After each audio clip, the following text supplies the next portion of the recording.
Bienvenidos a Lámpara y Lumbrera. Un espacio para reflexionar. 3, 2, comenzamos.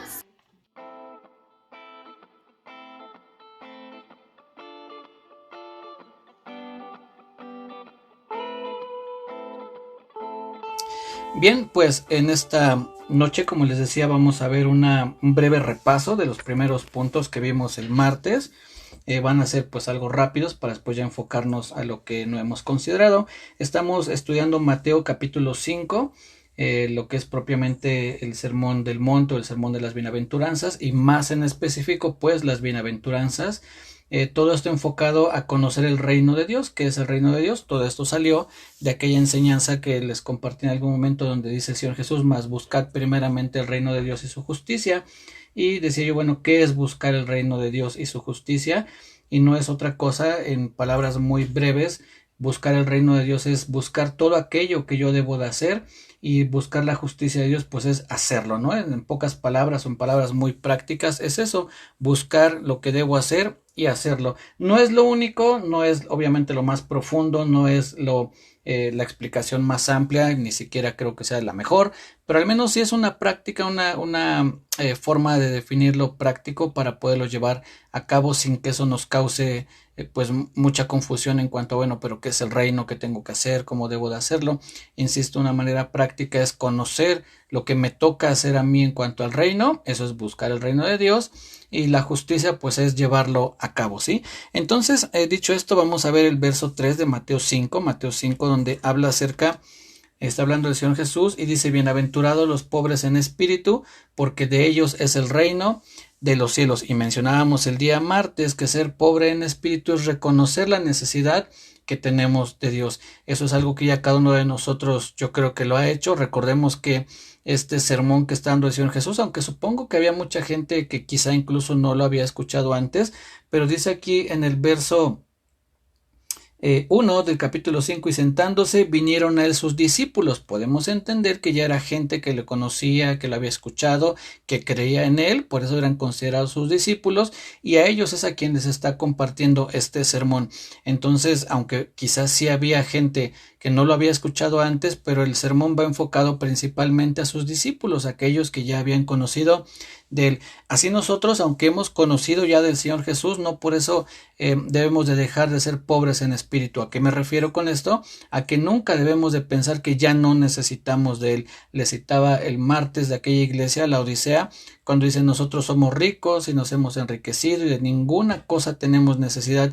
Era una iglesia arrogante espiritualmente, que creía que ya no necesitaba de nadie, e incluso ni del Señor Jesús. Pues más adelante el Señor Jesús le dice: yo estoy a la puerta y llamo. Es decir, era una iglesia de Jesús, pero que tenía fuera al Señor Jesús, ¿no? Entonces, que en nosotros nunca haya ese sentimiento de superioridad o de suficiencia o autosuficiencia, en el cual creamos que ya no necesitamos de Dios. Hay un salmo para ejemplificar esto, que es el Salmo 27, verso 4.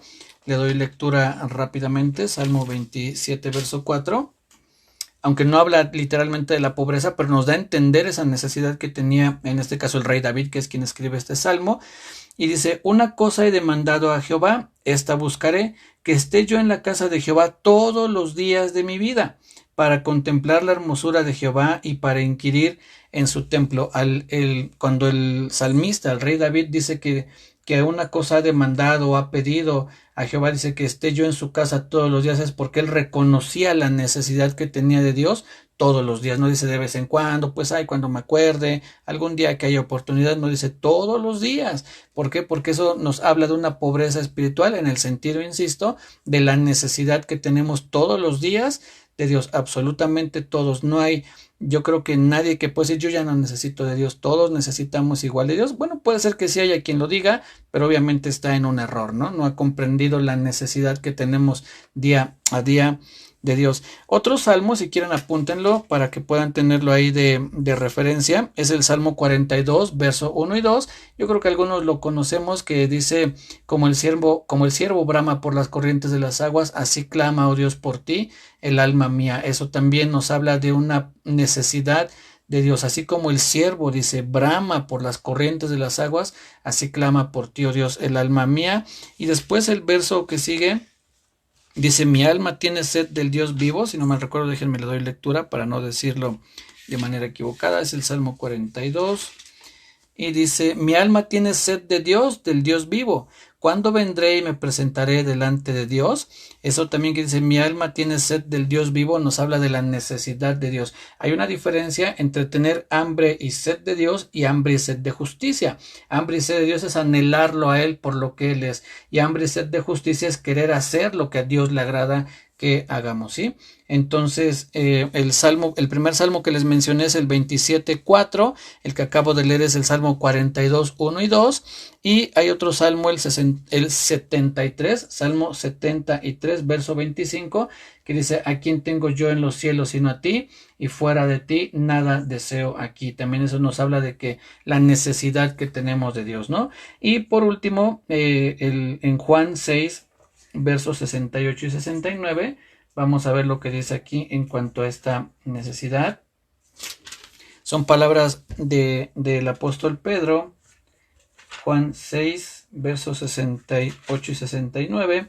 Dice lo siguiente, le respondió Simón Pedro, Señor, ¿a quién iremos? Tú tienes palabras de vida eterna, y nosotros hemos creído y conocemos que tú eres el Cristo, el Hijo del Dios viviente. Ahí también cuando el apóstol dice, pues ¿a quién más podemos ir si solo tú o tú tienes palabras de vida eterna? Nos habla de esa necesidad que tenemos de Dios. ¿A quién más podremos ir si Él es el que tiene las palabras de vida eterna? ¿Sí? Entonces eso a grandes rasgos nos habla de la pobreza espiritual, de la necesidad que tenemos de Dios, y la bienaventuranza es que dice, porque de ellos es el reino de los cielos. Y leemos lo que dice en la segunda parte del verso 3, ahí en Mateo 5, en la segunda parte del verso 3, dice lo siguiente, bienaventurados los pobres en espíritu, porque de ellos es el reino de los cielos. ¿Por qué de ellos es el reino de los cielos? Porque toda la pobreza o necesidad espiritual que nosotros tenemos puede ser suplida únicamente por el reino de Dios. En el reino de Dios vamos a encontrar toda la provisión que necesitamos para suplir esa necesidad. Está el amor de Dios, la paz de Dios, el gozo de Dios, obviamente la salvación que proviene de Dios, está Dios mismo, claro, por supuesto, el Espíritu Santo, el Señor Jesucristo, todo lo que a nosotros espiritual y aún materialmente también hablando, pero como aquí habla de pobreza espiritual, por eso es que me enfoco principalmente en lo espiritual. Todas mis necesidades espirituales se verán cubiertas en el reino de Dios. No hay otro lugar que pueda suplir esas necesidades. Por eso dice, de ellos es el reino de los cielos. Cuando tú reconoces la necesidad que tienes de Dios, Dios abre su reino para ti, en el sentido que vamos a encontrar ahí todo aquello que necesitamos para suplir esas necesidades. Después, en el verso 4, dice, bienaventurados los que lloran, dice, porque ellos recibirán consuelo. Esto lo podemos enfocar a esa tristeza que produce el pecado. Un ejemplo de ello lo podemos encontrar en el Salmo 51, todo el Salmo 51, no lo voy a leer porque es mucho, pero podemos ver cómo es un salmo donde el rey David está triste realmente por el pecado y varias veces le dice a Dios, perdóname, limpia mi maldad, crea en mí un corazón limpio, no me eches de delante de ti. Ahí podemos ver esa tristeza que producía el pecado en el rey David y cómo es que en algún momento la consolación que vino al rey David fue el perdón de sus pecados. Cuando llega el profeta Natán y lo confronta y David dice, sí, contra Jehová y solo contra él he pecado, y ahí vemos el consuelo de parte de Dios que Natán le dice, pero también Dios ha perdonado ya tu pecado, ¿no? Wow, qué mayor consuelo ante esa tristeza puede haber que el perdón de nuestros pecados, ¿sí? Eso está en el Salmo 51. Un ejemplo más del dolor, de la tristeza, la amargura que produce el pecado es lo que sucede con el apóstol Pedro cuando niega al Señor Jesucristo. Ese pasaje lo pueden encontrar ahí en varios de los evangelios, pero en Lucas 22, versos 55 al 62, es donde me gusta más esta historia porque ahí nos da un detalle que dice que cuando el apóstol Pedro está negando al Señor Jesús, en algún momento dice que lo mira el Señor Jesús y dice entonces que el apóstol Pedro se acuerda de lo que el Señor Jesús le había dicho y entonces sale de ese lugar y dice que lloró amargamente. Es la expresión que usa literal para relatar este evento que sucedió y que el Señor Jesús, que el apóstol Pedro sale de ahí y dice y llora amargamente. Les leo lo que dice en el verso 61, entonces vuelto el Señor, después de que el apóstol Pedro lo niega, dice, vuelto el Señor, miró a Pedro, y Pedro se acordó de la palabra del Señor que le había dicho, antes que el gallo cante me negarás 3 veces. Y Pedro, saliendo fuera, lloró amargamente. Esa tristeza de saber que le fallaste a Dios, que hiciste algo que definitivamente no está bien. Y aquí lo que me sorprende es que dice que volteando el Señor Jesús ve al apóstol Pedro. Yo no sé qué habrá sentido el apóstol cuando notó la mirada del Señor Jesús sobre él, que sale y dice y llora amargamente. Ese es un ejemplo también de esa tristeza que hay cuando pecamos, ¿no? El otro pasaje lo consideramos el martes, está en 2 de Corintios capítulo 7, versos 10 y 11, donde el apóstol Pablo habla acerca de la tristeza según Dios, que dice que produce arrepentimiento y la tristeza del mundo produce muerte. Entonces estamos hablando de que esa tristeza, ese lloro, ese lamento es cuando nosotros fallamos a Dios, y esa tristeza, ese llorar produce el arrepentimiento, ¿no?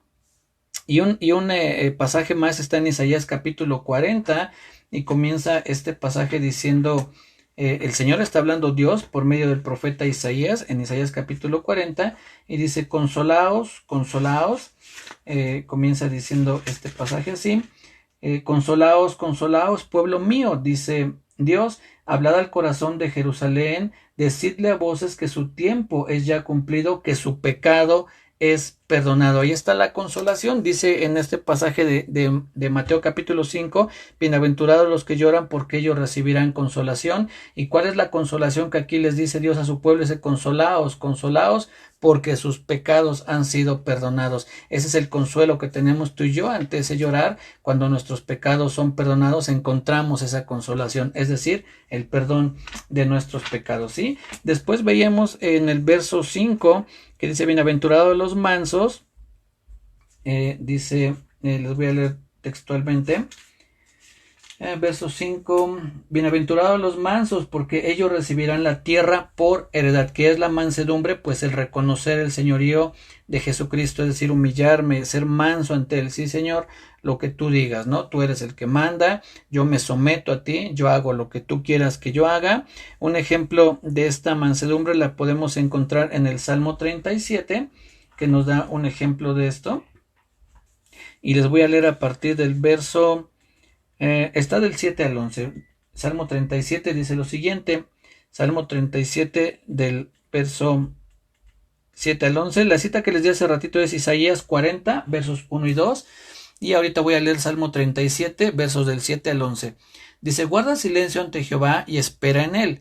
No te alteres con motivo del que prospera en su camino, por el hombre que hace maldades. Aquí nos está hablando, tú sé manso, tú no te alteres, tú estate tranquilo, guarda silencio, dice incluso, ¿no? Deja la ira y desecha el enojo. Eso también obviamente nos está hablando en pro o a favor de la mansedumbre. No te excites en manera alguna a hacer lo malo, porque los malignos serán destruidos, pero los que esperan en Jehová, ellos heredarán la tierra. Pues de aquí a poco no existirá el malo, observará su lugar y no estará allí, pero los mansos heredarán la tierra y se recrearán con abundancia de paz. El Señor Jesús parece que cita este pasaje, ¿no? Cuando dice los mansos heredarán la tierra. ¿Qué es los mansos? Entre otras cosas, los que dice aquí, los que esperan en Jehová, los que están a favor de o buscando hacer la voluntad de Dios, sometiéndonos a Dios. Eso sería esa mansedumbre, ¿no? Y un pasaje más está en Isaías 1, verso 19. También aquí vamos a encontrar acerca de esa mansedumbre, aunque no lo dice tal cual, no habla tal cual de la mansedumbre, pero Isaías 1:19 dice, si quisieres y oyereis, comeréis del bien de la tierra, es decir, podrás verte beneficiado de la tierra, o como dice el Señor Jesús, heredar la tierra. ¿Por qué digo aquí que tiene que ver con la mansedumbre? Porque dice, si quisieres y oyereis. Sabemos que es bueno obedecer a Dios, aunque sea a regañadientes, como se dice, pero es mucho mejor cuando lo hacemos con mansedumbre, cuando decimos, sí, Señor. Aquí dice, si quisieres. Ahí está esa disposición, esa mansedumbre, dice, y oyereis. Sabemos que muchas veces cuando la Biblia dice oyereis, se refiere a obedecer. Si oyeres hoy mis mandamientos, no es que solamente los escuchemos, sino que los pongamos por práctica. Aquí también está hablando de lo mismo. Si quisieres y oyeres, si tú te dispones, si hay mansedumbre y haces lo que se te dice, entonces dice aquí comeréis del fruto o del bien de la tierra, ¿sí? Entonces todo esto nos habla de la mansedumbre, de la disposición a obedecer a Dios. Después en el verso 6 nos habla acerca dice, bienaventurados los que tienen hambre y sed de justicia, porque ellos serán saciados, dice este pasaje. Déjenme, me regreso rápidamente a Mateo. Y en Mateo 5, que es el que estamos considerando, les decía que el verso 5, Mateo 5:5, dice, el 6, bienaventurados los que tienen hambre y sed de justicia, porque ellos serán saciados. ¿Cuál es esa hambre y sed de justicia? Pues es hacer la voluntad de Dios, ¿no? Cuando se habla de esta saciedad, de esa hambre y sed de justicia, vamos a ver lo que dice Juan capítulo 4, para que el Señor Jesús nos va a dar un ejemplo acerca de esa hambre que se tiene. Y les voy a leer lo que dice a partir del verso 32, Juan 4, verso 32. Dice, Él les dijo, yo tengo una comida que comer que vosotros no sabéis. Entonces los discípulos decían unos a otros, ¿le habrá traído alguien de comer? Jesús les dijo, mi comida es que haga la voluntad del que me envió y que acabe su obra. Esa es la comida que el Señor Jesús tenía, el hacer la voluntad de Dios. Cuando tú y yo tenemos hambre y sed de justicia, es que tenemos esa hambre, esa necesidad, que nuestra comida va a ser hacer la voluntad de Dios, ¿no? Eso es lo que va a satisfacer realmente nuestra hambre, tener una comunión óptima, una comunión plena, una comunión con Dios, que es esa hambre que vamos a tener tú y yo, el hacer la voluntad de Dios. Entonces, cuando se habla acerca de tener esa hambre y sed de justicia, es hacer la voluntad de Dios, y dice que seremos saciados, porque el hacer la voluntad de Dios va a traer esa satisfacción a nuestra vida, ¿no? Y un ejemplo más lo vimos en el Salmo 119, versos del 97 al 105, cuando el salmista habla acerca de que cumplió los mandamientos de Dios y todo lo que menciona ahí, y entre las cosas que dice en este salmo, compara el hacer la voluntad de Dios con la miel, nos dice más dulce. Voy a leer a partir del Salmo 119, verso 97, y dice, oh, cuánto amo yo tu ley, todo el día es ella mi meditación, me has hecho más sabio que mis enemigos con tus mandamientos, porque siempre están conmigo. Más que todos mis enseñadores he entendido, porque tus testimonios son mi meditación. Más que los viejos he entendido, porque he guardado tus mandamientos. De todo mal camino contuve mis pies para guardar tu palabra. No me aparté de tus juicios, porque tú me enseñaste. Cuán dulces son a mi paladar tus palabras, más que la miel a mi boca. De tus mandamientos he adquirido inteligencia, por tanto he aborrecido todo camino de mentira. Lámpara es a mis pies tu palabra y lumbrera a mi camino. Esto es una persona que tiene hambre y sed de justicia, es decir, que busca estar siempre considerando y haciendo los mandamientos de Dios, y al grado que dice, cuán dulces son a mi paladar tus palabras, más que la miel a mi boca. Es algo que trae esa saciedad, esa satisfacción de esa hambre y sed de justicia, ¿sí? Y después, lo que ya no alcanzamos, creo que sí alcanzamos a ver todavía misericordiosos, ya no recuerdo muy bien, pero el verso 7 nos habla de bienaventurados los misericordiosos, dice, porque ellos alcanzarán misericordia. ¿Qué podemos entender cuando se habla de que seamos misericordiosos? Un ejemplo de ellos, o la forma práctica de definir que seamos misericordiosos, es que actuemos por amor a nuestro prójimo, no solamente a nuestros cercanos,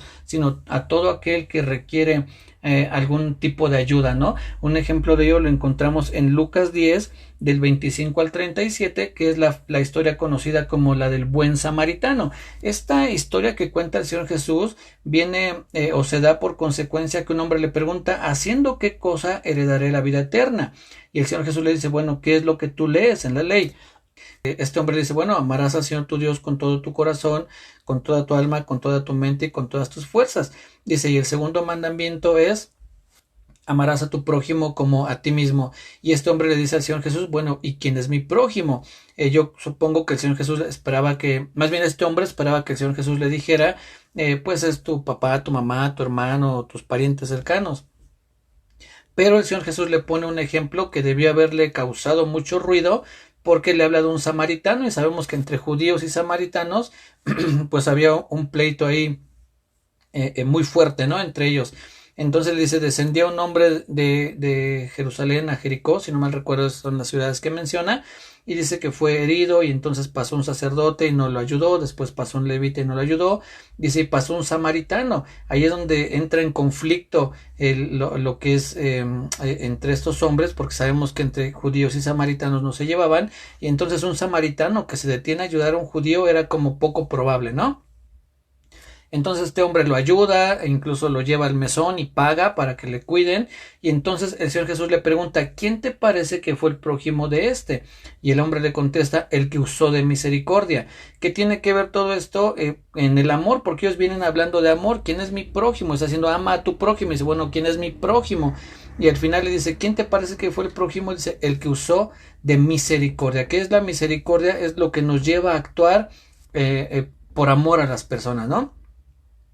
Entonces cuando aquí dice bienaventurados los misericordiosos es que yo actúo a favor de las personas, es el amor lo que me impulsa a actuar a favor y eso es ser misericordioso, ¿no? Un ejemplo más de ello hablando acerca de la misericordia la encontramos en Mateo 18 del 23 al 35, donde se cuenta esa historia del hombre que tenía una gran deuda, ¿no? Con este señor que quiso hacer cuentas y entonces le debía, si no me recuerdo, 10,000 talentos y en algún momento aquí ya hicimos un poco esa conversión y veíamos que era una cantidad que se necesitaban cientos o quizás hasta miles de años para poder pagar esa gran deuda que tenía y él dice, tenme paciencia y yo te lo pagaré y el amo dice, movido a misericordia, dice, está bien, no me debes nada, no te preocupes. Después sale esta persona y se encuentra alguien que le debía creo que 100 denarios y entonces le dice, págame y le empieza ahí dice que a presionar para que le pague y entonces le van a decir a su señor, oye, a ese que tú le perdonaste esa gran deuda, no le perdona una deuda pequeña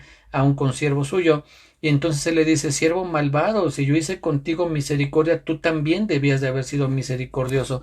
Entonces, ¿qué nos lleva a la misericordia? También a perdonar a aquel que tiene deudas contra nosotros. De lo contrario, si nosotros no perdonamos esa deuda, a nosotros Dios no nos perdona la deuda que tengamos con Él. En otras palabras, si yo no perdono las ofensas que hagan en contra de mí, Dios no va a perdonar las ofensas que yo he hecho en contra de Él. Entonces no voy a ser yo misericordioso, por lo tanto no voy a alcanzar misericordia. Y esto lo dice Santiago de una manera muy hermosa también. Es decir, lo complementa muy bien en Santiago capítulo 2, el verso es el 13, Santiago 2:13. Les voy a leer lo que dice.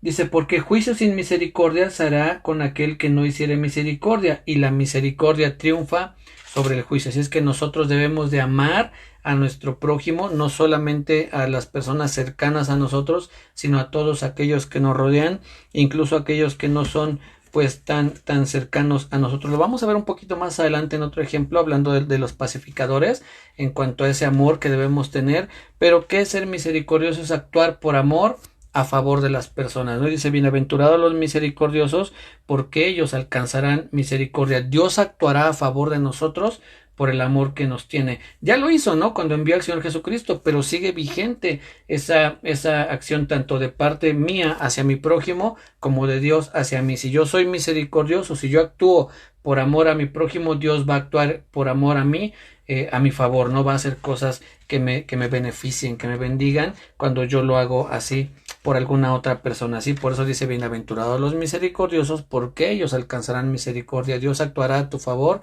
cuando tú actúes a favor de otras personas, impulsados por amor. Eso es algo muy importante. Y después no es casualidad que el siguiente punto que menciona el Señor Jesús son los limpios de corazón. Tiene que haber esa limpieza, esa pureza, y no decir, bueno, yo voy a ayudar a esta persona para que Dios me ayude a mí. Ya no estoy actuando por amor, sino estoy actuando por beneficio, no por conveniencia. Entonces estoy alterando el orden que Dios puso aquí, es actuar por amor y no por conveniencia, aunque sabemos, no podemos sacar de la mente que si yo hago las cosas buenas, pues Dios actuará a mi favor, pero que eso no sea el impulso para actuar, ¿no? Sino el amor. Y entonces en el verso 8 dice el Señor Jesucristo. Bienaventurados los de limpio corazón, porque ellos verán a Dios. ¿Cómo podemos entender esa limpieza de corazón? Entre otras cosas, el dar fruto, es decir, que mis frutos sean una expresión de la limpieza de mi corazón. ¿Por qué digo esto? Porque en la parábola del sembrador, cuando el Señor Jesús menciona cuál es la buena tierra, eso lo dice en Lucas 8. Si me acompañan a Lucas 8, verso 15, vamos a leer lo que dice aquí acerca de un buen corazón, ¿no? De alguien que tiene un corazón bueno y recto, es la palabra que menciona aquí, Lucas 8, y el verso 15 dice lo siguiente: mas la que cayó en buena tierra, estos son los que con corazón bueno y recto retienen la palabra oída y dan fruto con perseverancia. Un corazón bueno y recto es un corazón limpio, obviamente. Y entonces, ¿cuál es una característica de un corazón limpio o de un corazón bueno y recto? Dice que retienen la palabra oída y dan fruto con perseverancia. ¿Cuál es ese fruto? Pues es el ayudar a mi prójimo, es el que mi vida sea transformada, el que yo ande buscando la justicia de Dios, el que sea manso y humilde, el que me considere pobre de espíritu, es decir, que reconozca la necesidad que tengo de Dios. Todo eso me habla de un corazón limpio, no es un corazón envanecido, no es un corazón soberbio, no es un corazón malo, malvado, sino que es un corazón limpio que está dando fruto con perseverancia. Y dice, ellos verán a Dios. Y en cuanto a este fruto que nosotros damos, el Señor Jesús menciona algo de este fruto, de estas obras también que podemos hacer en Mateo capítulo 25. También quizá hemos ya escuchado esta porción de la Biblia, Mateo capítulo 25. Les voy a leer el 34 al 40. Y dice lo siguiente. Dice así: entonces el rey dirá a los de su derecha, venid benditos de mi Padre, heredad del reino preparado para vosotros desde la fundación del mundo, porque tuve hambre y me diste de comer, tuve sed y me diste de beber, fui forastero y me recogiste, estuve desnudo y me cubriste, enfermo y me visitaste, en la cárcel y viniste a mí. Recordemos que la salvación no es por obras. Aquí este pasaje nos daría a entender que la salvación es por obras, pero recordemos que en Santiago nos dice que la fe sin obras es muerta. La salvación es por fe, pero mi fe va a estar viva cuando produzca obras. Si mi fe está muerta, entonces no va a producir obras. Esto es muy similar a un árbol. Si un árbol está vivo, un árbol frutal, pues lo normal, lo lógico es que produzca frutos. Si es un árbol que lleva 10, 15 años sin sacar ni un solo fruto, es un árbol muerto, es un árbol que está seco. Es algo muy similar. Mi fe es lo que me da la salvación, el creer en el Señor Jesucristo, pero yo debo de mantener esa fe viva. ¿Cómo? Produciendo obras. Entonces no es que la salvación sea por obras, pero aquí el Señor Jesús dice, pasa, dice, hereda el reino que fue preparado para ustedes. Y les dice, porque me viste desnudo y me cubriste, enfermo y me visitaste. Y entonces, ¿qué es lo que preguntan aquí? Dice, ¿y cuándo te vimos forastero y te recogimos? ¿O cuándo te vimos desnudo y te cubrimos? Estoy leyendo ahora el verso 39. ¿O cuándo te vimos enfermo o en la cárcel y vinimos a ti? Y respondiendo el rey les dirá, de cierto os digo que en cuanto lo hiciste a uno de estos mis hermanos más pequeños, a mí lo hiciste. ¿Qué quiere decir aquí el Señor Jesús? Que había frutos, que esos hombres tenían un corazón limpio que estaba produciendo frutos. Dice, no lo hiciste directamente a mí, pero como lo hiciste a uno de estos pequeños, es como si lo hubieras hecho conmigo. Entonces nos habla que estos hombres tenían un corazón limpio que estaba dando frutos. Y por último, el Salmo 24 también nos va a hablar acerca de este corazón limpio y vamos a ver lo que dice. Es un salmo también muy bonito. Salmo 24 del verso 3 al 5. Recuerden que la bienaventuranza es, bienaventurados los limpios de corazón, porque ellos verán a Dios. Y vamos a ver qué dice el Salmo 24, versos 3 al 5. Dice, ¿quién subirá al monte de Jehová y quién estará en su lugar santo? En otras palabras, ¿quién estará en la presencia de Dios? Dice, el limpio de manos y puro de corazón, el que no ha elevado su alma a cosas vanas, ni ha jurado con engaño. Él recibirá bendición de Jehová y justicia del Dios de salvación. ¿Quién es quien va a poder ver a Dios? Dice aquí, el limpio de manos y puro de corazón, el que no ha elevado su alma a cosas vanas, sino el que ha hecho las cosas trabajando para Dios con ese corazón limpio. Entonces, una característica más que debemos tener es un corazón limpio. ¿Qué es eso? Tener obras, dar fruto, pero con ese corazón limpio, no con un corazón sabiendo que que quiero reconocimiento o que ayudo a la gente para que la gente diga de mí, ¡ay, qué bueno es el hermano! Mira cómo ayuda a las personas. No, sino con un corazón limpio, un corazón recto, que incluso estos hombres dicen, bueno, ¿y cuándo te ayudamos? Ellos no lo habían hecho para que el Señor Jesús considerara sus obras, simplemente lo hicieron con esa actitud de un corazón limpio y de misericordia. Y él dice, bueno, no lo hicieron directamente conmigo, pero por cuanto lo hicieron a alguien más pequeño, es como si lo hubieran hecho para mí. Y después el verso 9 nos habla de los pacificadores. Dice, bienaventurados los pacificadores, porque ellos serán llamados hijos de Dios. Y este es un pasaje también muy interesante, porque parte de ser un pacificador, esto se complementa con lo que les decía hace un momento en cuanto a los misericordiosos, que es también el amar a aquellos que no nos aman, a nuestros enemigos. Aquí en los versos, aquí mismo en Mateo capítulo 5, versos 44 y 45, vean lo que dice. Dice, pero yo os digo, amad a vuestros enemigos, bendecid a los que os maldicen, haced bien a los que os aborrecen y orad por los que os ultrajan y os persiguen, para que seáis llamados hijos de vuestro Padre que está en los cielos, que hace salir su sol sobre malos y buenos, y que hace llover sobre justos e injustos. Aquí el Señor Jesús de alguna manera vuelve a mencionar esto. Aquí dice que los pacificadores serán llamados hijos de Dios, y dice, si tú amas a tu enemigo, si haces bien a los que te aborrecen, si oras por los que te maldicen, entonces serás llamado hijo de Dios. Entonces, ¿qué podemos entender que es un pacificador? Aquel que busca el bien de los demás, no el que busca venganza, no el que busca maldecir, sino el que busca el bien de los demás. Eso es ser un pacificador. Dice, entonces serás llamado hijo de Dios. Y hace una comparación con él mismo, en el sentido que el Señor Jesús llevó esa paz, o llevó el ser pacificador a un nivel todavía más alto. Él no solamente buscaba que estuviéramos en paz con los hombres, sino que él nos llevó una paz increíble, impresionante, que es la paz con Dios.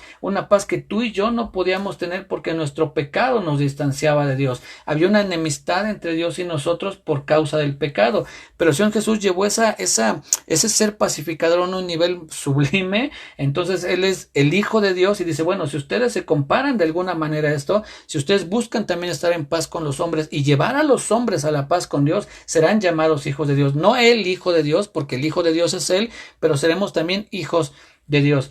Entonces aquí nos habla de tener paz con nuestros enemigos, y en Efesios 2, 14 al 17 es donde se habla de esta paz que el Señor Jesús vino a ganar, digamos, para nosotros. Efesios 2, 14 al 17. Les voy a leer lo que dice.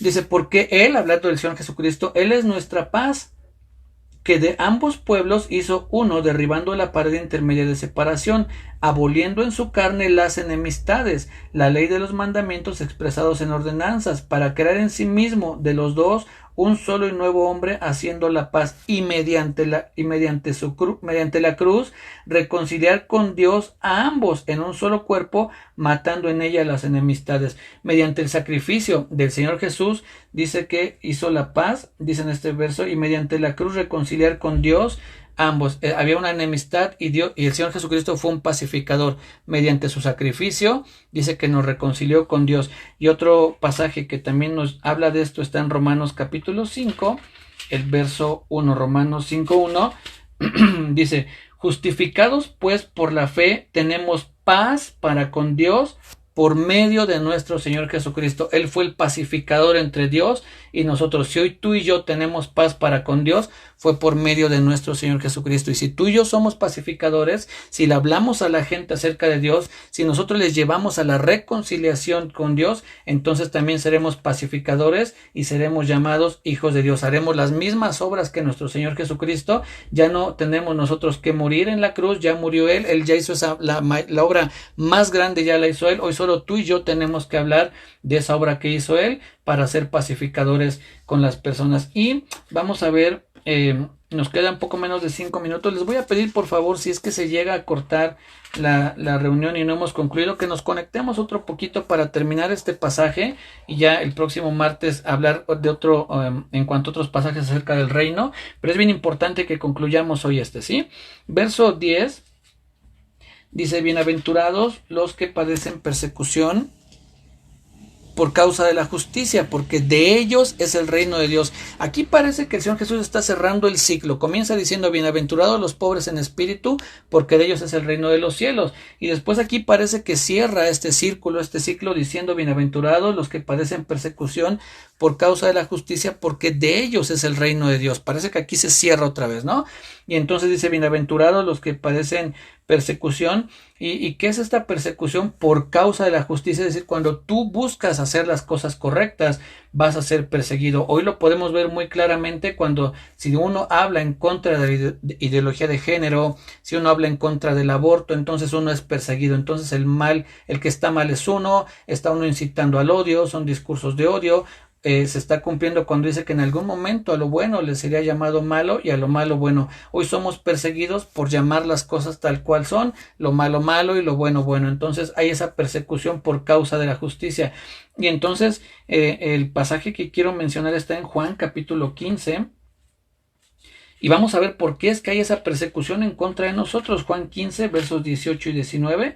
Dice, si el mundo os aborrece, sabed que a mí me ha aborrecido antes que a vosotros. Si fuerais del mundo, el mundo amaría lo suyo, pero porque no sois del mundo, antes yo os elegí del mundo, por eso el mundo os aborrece. No somos del mundo, aunque vivimos en el mundo, pero ya no somos parte del mundo que está cada día peor, cada día va en esa decadencia tan marcada. Dice, por eso el mundo los aborrece, porque ya no son del mundo. Yo los elegí del mundo, dice, pero ya no son del mundo. Dice, además sepan que el mundo me aborreció primero a mí. Entonces hay esa persecución por causa de la justicia, de esa justicia del buscar las cosas correctas, de hacer la voluntad de Dios. El mundo nos rechaza, dice, no, ellos están locos, ellos son unos retrógrados, están en pro del discurso de odio y no están a favor de la libertad y la igualdad, que obviamente ni es libertad ni es igualdad, sino que es una esclavitud sexual a la que el mundo los ha llevado, ¿no?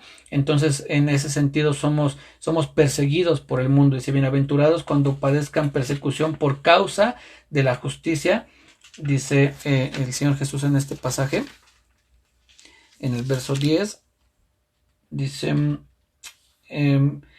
porque de ellos es el reino de los cielos. E insisto, parece que ahí termina el ciclo, pero después da otra bienaventuranza, nada más que nos queda ya poco menos de 2 minutos. Entonces, ¿qué les parece si corto esta transmisión y nos reconectamos? Yo creo que 5 minutitos más porque esto es el cierre, es impresionante, es lo más importante.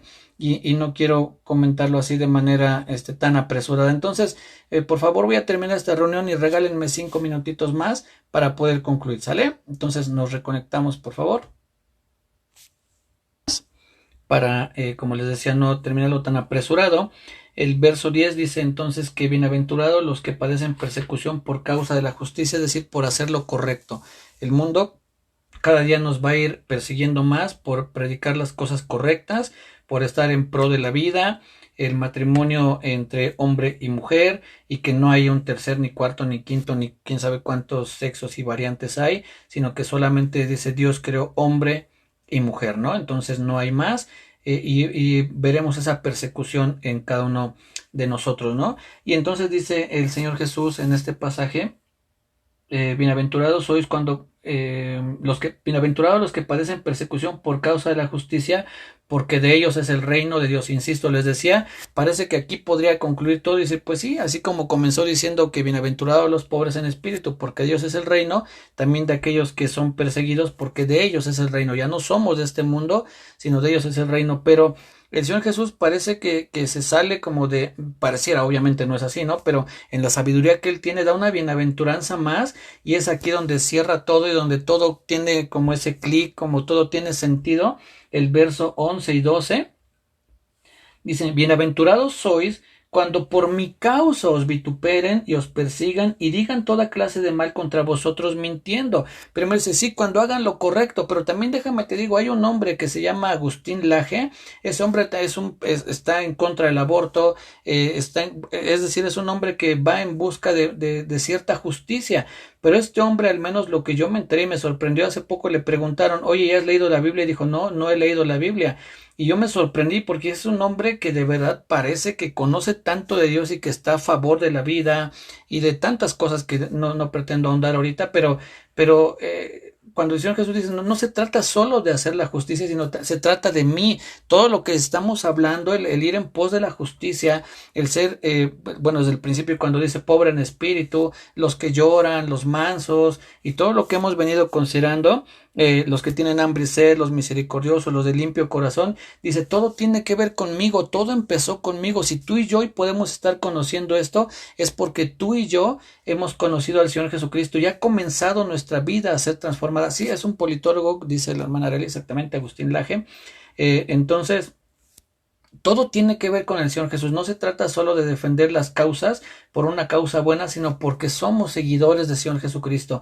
Y entonces, aunque insisto, pareciera que las bienaventuranzas terminan cuando dice bienaventurados los que padecen persecución, porque de ellos es el reino de los cielos, pero después parece que el Señor Jesús dijera, pero esperen, no solo es eso, todo se trata de mí, dice bienaventurados cuando por mi causa los vituperen y los persigan y digan toda clase de mal contra vosotros mintiendo. Entonces, nosotros tenemos que tener bien presente que todo esto siempre va a llevarnos al Señor Jesucristo. Todo es por Él, todo es por causa de Él, todo lo que tenemos es gracias a Él, y si padecemos persecución también es por Él. Pero esa persecución no es para que nos cause tristeza, porque vean lo que dice el verso 12, gozaos y alegraos, porque vuestro galardón es grande en los cielos, porque así persiguieron a los profetas que fueron antes de vosotros. Si va a haber persecución, sí, la persecución no nos va a agradar, no nos va a agradar, dice, pero gócense y alégrense, porque eso no acaba aquí, dice, allá arriba tienen una recompensa, un galardón que es grande, dice, es grande en los cielos. Entonces nosotros todo lo que debemos hacer en cuanto al reino de Dios siempre va a redundar en el Señor Jesucristo. De Él es el reino, Él es el Rey, Él es quien nos ha comprado con su sangre, Él es quien nos eligió. En un momento les dice a sus discípulos, no me eligieron ustedes a mí, yo los elegí a ustedes. Y eso debe de causarnos una alegría muy grande, porque a pesar de que el Señor Jesucristo sabía cómo soy yo, con todos mis defectos, con todos mis problemas, con todas mis deficiencias, Él me eligió. Si yo lo hubiera elegido, si dijera, yo quiero ir en pos del Señor Jesús, bueno, pues ya que, ¿no? Así como eres. Pero Él me eligió a mí como te eligió a ti, también con tus defectos y virtudes. Y a mí eso me sorprende diciendo, Señor, tú sabías cómo soy yo y aún así me elegiste. Pues claro, yo te elegí porque así en mis debilidades está la perfección, ahí se perfecciona el poder de Dios, y entonces Dios es glorificado en medio de mis debilidades, ¿no? Y quiero terminar también en Juan 15, lo acabamos de considerar, donde primero les dice que el mundo los aborrecerá, dice, porque no son del mundo. Lo acabamos de leer, está en Juan 15, versos 18 y 19. Dice, si el mundo los aborrece, sabed que a mí me ha aborrecido antes que a ustedes. Si fueran del mundo, el mundo amaría lo suyo, pero como no son del mundo, antes yo los elegí del mundo, dice, por eso el mundo los aborrece. Y después el Señor Jesús, en el pasaje que leímos en el verso 11 y 12 de Mateo 5, dice, bienaventurados cuando por mi causa, cuando se trate de mí. Y vean lo que dice el verso 20 y 21, dice, acordaos de la palabra que os he dicho, el siervo no es mayor que su señor. Si a mí me han perseguido, también a vosotros los perseguirán. Si han guardado mi palabra, también guardarán la vuestra. Mas todo esto os harán por causa de mi nombre, porque no conocen al que me ha enviado. Aquí también en estos 4 versos prácticamente está diciendo lo mismo. Los van a perseguir por causa de la justicia, porque no son del mundo. El mundo quiere que ustedes hagan lo que el mundo hace. Y después en los últimos 2 versos le dice, pero esperen, los van a perseguir por mi causa, por mi nombre, por lo que yo les he enseñado, por la vida que hoy viven, porque hoy son diferentes, porque hoy ya no son esclavos del pecado, porque su mente está siendo transformada, porque se consideran necesitados de Dios, porque se arrepienten de sus pecados, porque saben que tienen que ir en pos de la justicia. Es mi causa, es lo que yo les he enseñado, es lo que he venido a poner como estatutos, es por eso por los que los van a perseguir. Dice, pero gócense y alégrense, porque tienen un galardón grande arriba en los cielos. Y comenzó diciendo, de ustedes es el reino de los cielos, termina diciendo, de ustedes es el reino de los cielos, pero no solo eso, tienen un galardón grande ahí arriba, siempre y cuando nos mantengamos en pos de nuestro Señor Jesucristo. Entonces, parte de qué es buscar el reino de Dios es hacer lo que a Dios le agrada que hagamos. ¿Y qué es? Pues todo eso, reconocer nuestra necesidad, arrepentirnos de nuestros pecados, ser mansos, aceptar con mansedumbre la palabra de Dios, buscar que comamos, es decir, que hagamos la voluntad de Dios, que es tener hambre y sed de justicia, ayudar a otros, ser misericordioso, tener un corazón limpio para dar mucho fruto y sobre todo de las cosas importantes es ser pacificadores, llevar a otros a los pies de Cristo para que la esperanza que tú y yo tenemos también la tengan otros en el futuro. Y sabemos que va a venir persecución, sí, sí que la va a venir, pero recordemos que a nuestro Señor Jesucristo lo aborrecieron antes que a ti y a mí, antes que a ti y a mí el mundo nos aborreciera, ya lo había aborrecido. Él dice, pero no se preocupen, gócense y alégrense porque tienen un galardón grande en los cielos. Eso es parte de buscar el reino de Dios y su justicia y poner los ojos en nuestro Señor Jesucristo, el más grande ejemplo de sufrimiento, porque Él sufrió sin causa. Dice, sin causa me aborrecieron. Si tú y yo padecemos, quizás sea también por nuestras malas decisiones. Él no tomó ninguna mala decisión. Y el apóstol Pedro, en la carta que escribe, dice, si padeces por causa del pecado, pues no hay ningún mérito. Dice, pero si padeces por causa de la justicia, eso sí tiene reconocimiento delante de Dios. Y fue lo que hizo el Señor Jesús. Él padeció sin ningún tipo de pecado. Él fue nuestro máximo ejemplo de sufrimiento sin merecerlo. Pues cuánto más tú y yo no vamos a seguir los mismos pasos, nos vamos a armar del mismo pensamiento. Si el Señor Jesús sufrió y padeció así, pues también nosotros debemos de armarnos de ese mismo pensamiento. Miren, les voy a leer lo que dice. Es primera de Pedro, y si no mal recuerdo, capítulo 4, y con esto acabamos, ¿sí? Primera de Pedro 4. A ver, sí es aquí. Dice el verso 1, puesto que Cristo ha padecido por nosotros en la carne, vosotros también armaos del mismo pensamiento, pues quien ha padecido en la carne terminó con el pecado. Aquí nos está hablando, insisto, de que también nosotros debemos de padecer, así como dice, si Cristo padeció, dice, tú hasta la idea que también vas a padecer, pues así como Él padeció en la carne y terminó con el pecado, tú también debes de padecer en la carne para que puedas terminar con el pecado, ¿sí? Y después dice en el verso, que es el que quería mencionar, dice, ya no lo encuentro. Bueno, dice el verso 14, 4:14, si sois vituperados por el nombre de Cristo, sois bienaventurados, porque el glorioso Espíritu de Dios reposa sobre vosotros. Ciertamente de parte de ellos Él es blasfemado, pero por vosotros es glorificado. Así es que, mis hermanos, así es que si nosotros padecemos por causa de la justicia, somos bienaventurados, así como lo fue nuestro Señor Jesucristo. Así es que, pues, el reino de Dios es buscar hacer las cosas que Dios le agradan, saber que necesitamos de Él y poner nuestros ojos en el Señor Jesucristo. Esta es la primera parte, aunque ya es el segundo día que hablamos de esto, pero esa es la primera parte del reino de Dios. El martes, primeramente, Dios, seguiremos hablando acerca del reino de Dios, pero esto te lo comparto para que haya ese gozo, esa esperanza, esa fortaleza en nuestro corazón de que estamos haciendo las cosas correctas. Tengamos presente estos puntos para que los sigamos y entonces seamos parte del reino de Dios y que nuestro Señor Jesucristo sea completamente nuestro Rey en todas las áreas de nuestra vida. Cuídense mucho, que Dios les bendiga. Muchas gracias por reconectarse. Nos vemos el martes, primeramente Dios. Un muy, muy, muy fuerte abrazo en nombre de Jesús. Amén.